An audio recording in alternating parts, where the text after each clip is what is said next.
This is a Film Stories original podcast. When you make decisions for your company, you look for the no-brainers. And if you have a lot of mailing to do, Stamps.com is the ultimate no-brainer. Mail checks, invoices, documents, and everything you need to keep your business running. Get rates up to 89% off USPS and UPS. And with the mobile app, you can take care of mailing on the go. Make the same no-brainer decisions as over 1 million other businesses with Stamps.com. Sign up at Stamps.com with code PROGRAM for a special offer. That's Stamps.com, code PROGRAM. We made this.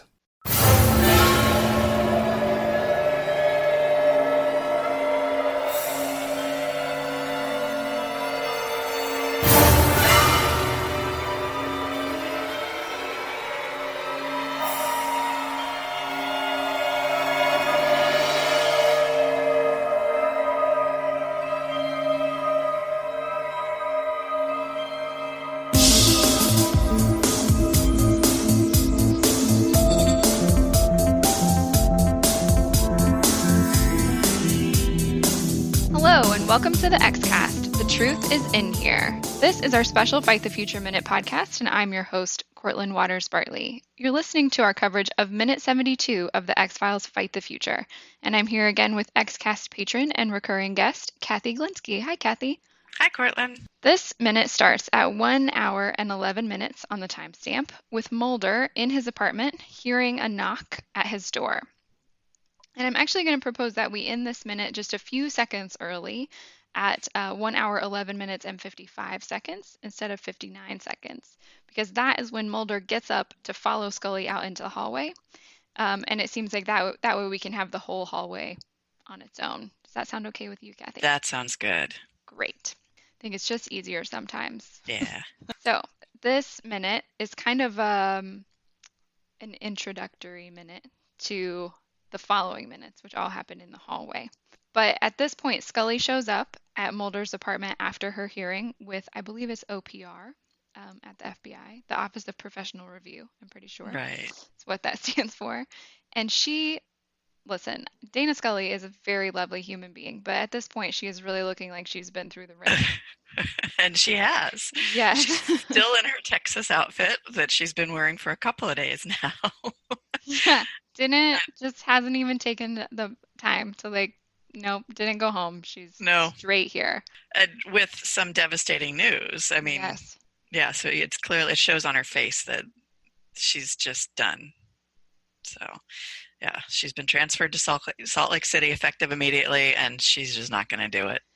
Salt Lake City, Utah. She just doesn't even say hello. She's just like, boom. Yeah. Drops this news, Salt Lake City, Utah. And I personally have never been to Utah, but it's pretty clear right away that Scully has no interest in being assigned there. So she puts in her resignation just right there, right at the top of this minute. It's all bad. Right.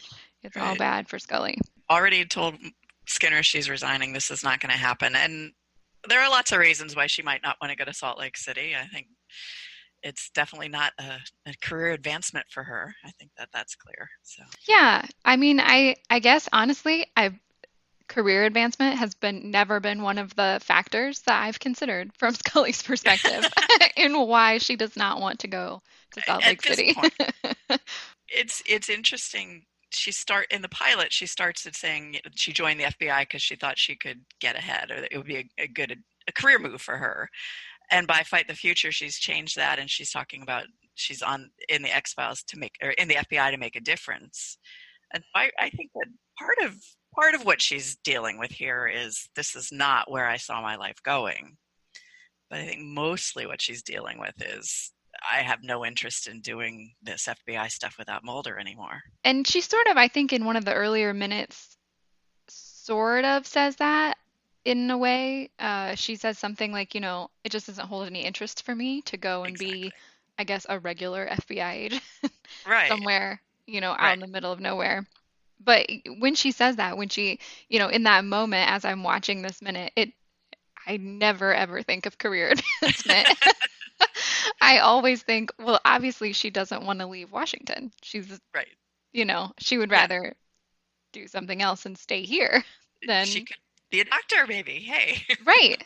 What? I don't know what you're talking about, Cathy. That's funny. But yeah, she says a lot of things in this minute actually that I always give me a little bit of Oh, pause.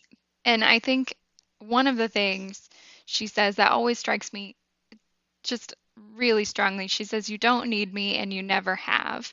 And I always think that is really strong self-criticism on Dana Scully's part.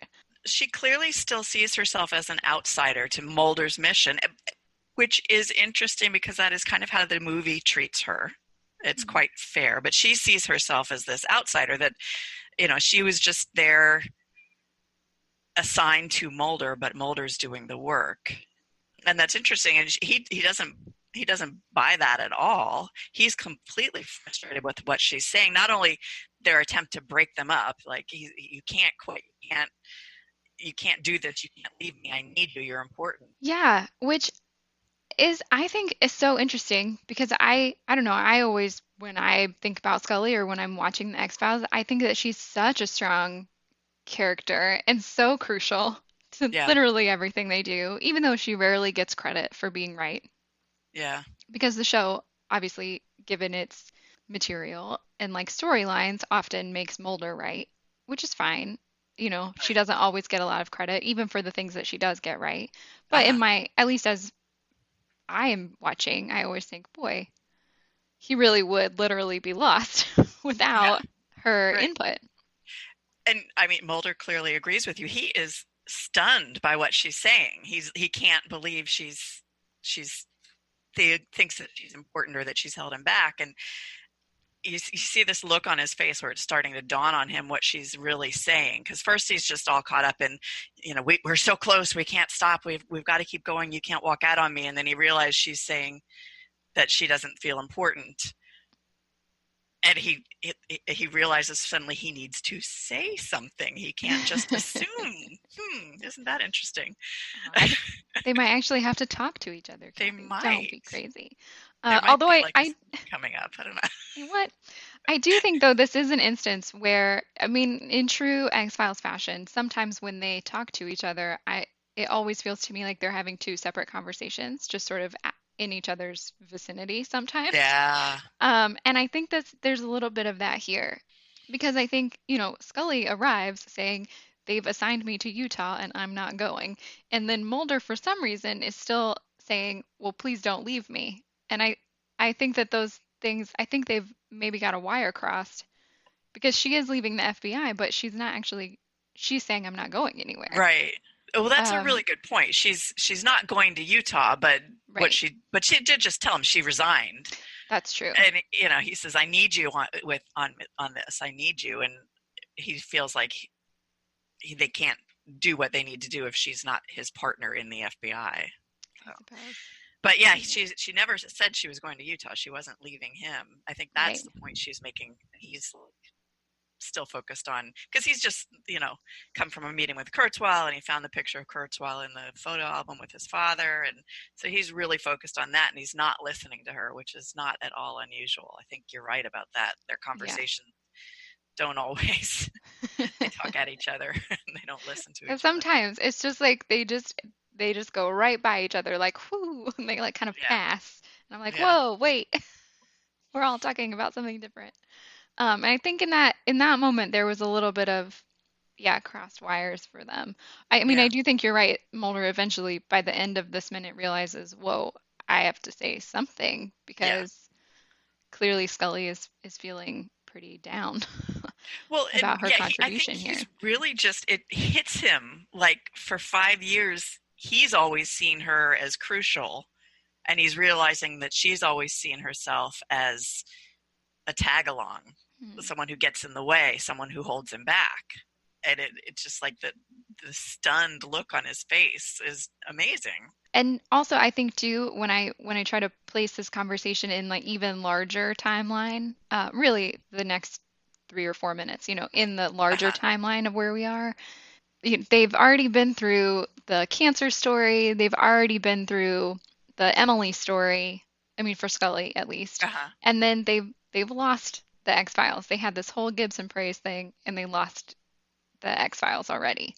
Right. So, yeah, I think it's really interesting. I mean, even after some of those things I would think would really solidify for Scully her position, but I mean, obviously not. And maybe Yeah. that's because of this whole thing with OPR where, I mean, she had proof for them, just previously, or at least some proof, and it didn't matter. So maybe she's thinking none of this matters. It doesn't matter. When she says, I've just held you back, you don't need me, it just makes me feel like that's how her presence is being treated in the movie. We've been really led to see her as unimportant or as peripheral. And then we're starting to get a glimpse that Mulder has never felt that way, or he doesn't, or hasn't in a long time. But I think the movie is definitely set up to treat her as this secondary character. Yeah.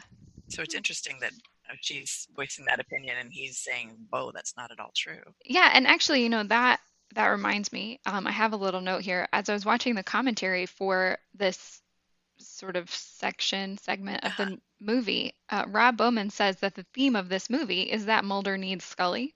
Yeah. Which, I mean, as an X-File watching, to me is pretty obvious. Like, yes, I know.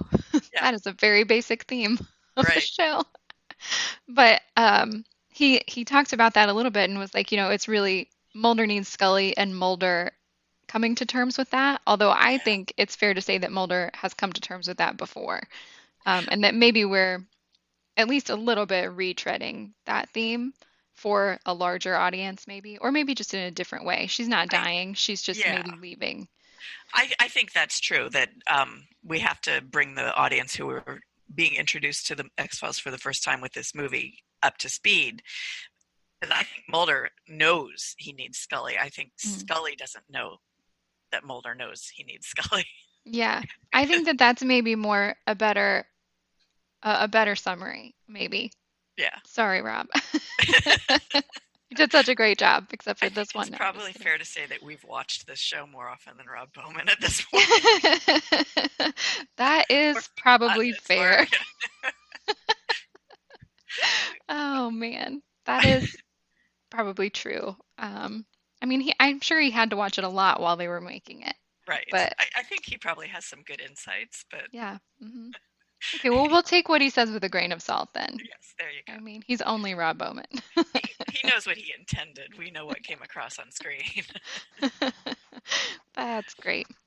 Again, sorry, Rob. So there's just one other thing out of this conversation that I wanted to just get your thoughts on. Scully says right at the beginning that she almost didn't come to tell Mulder in person. Yes. And that seems to me both out of character and unfair. Yeah. On so many levels.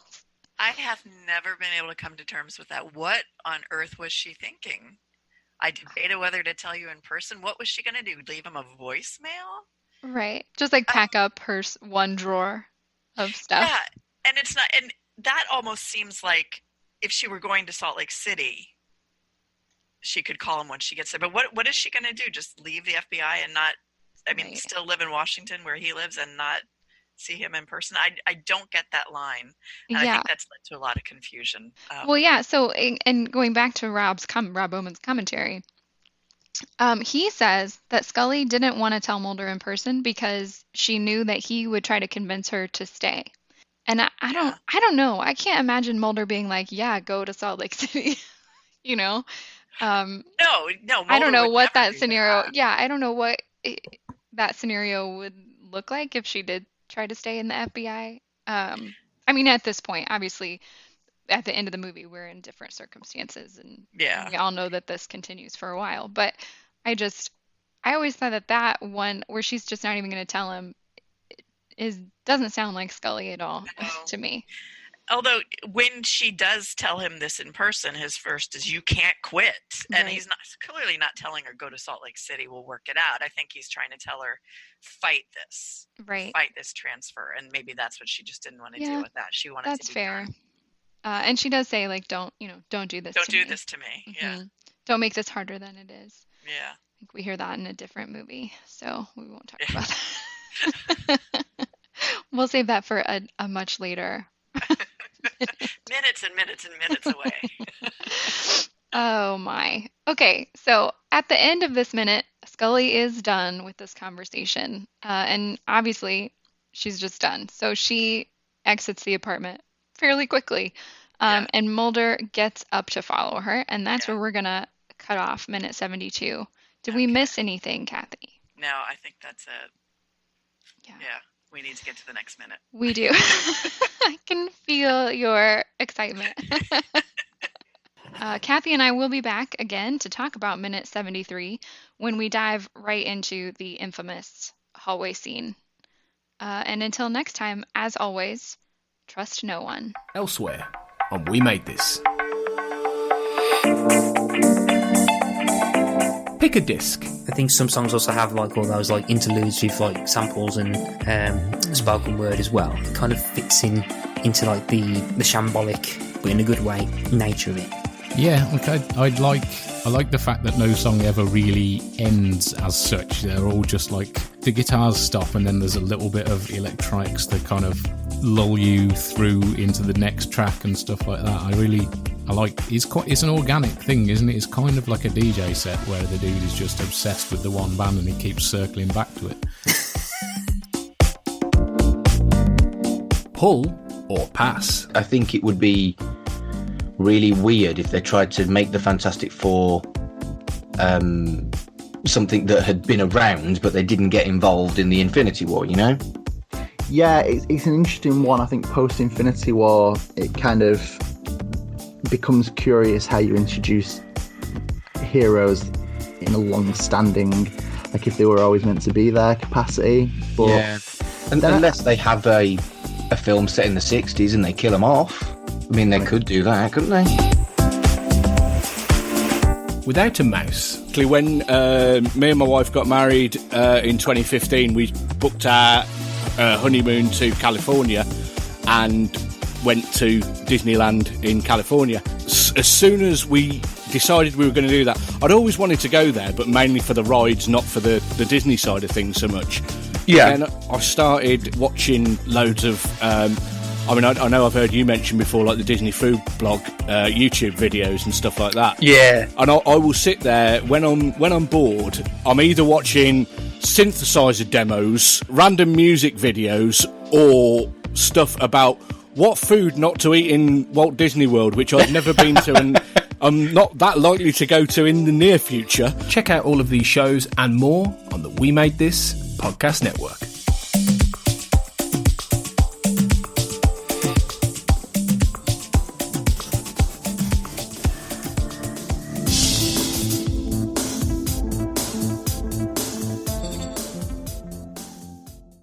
Have you heard about the 2018 study that showed half of prenatal vitamins tested had unacceptable levels of heavy metals?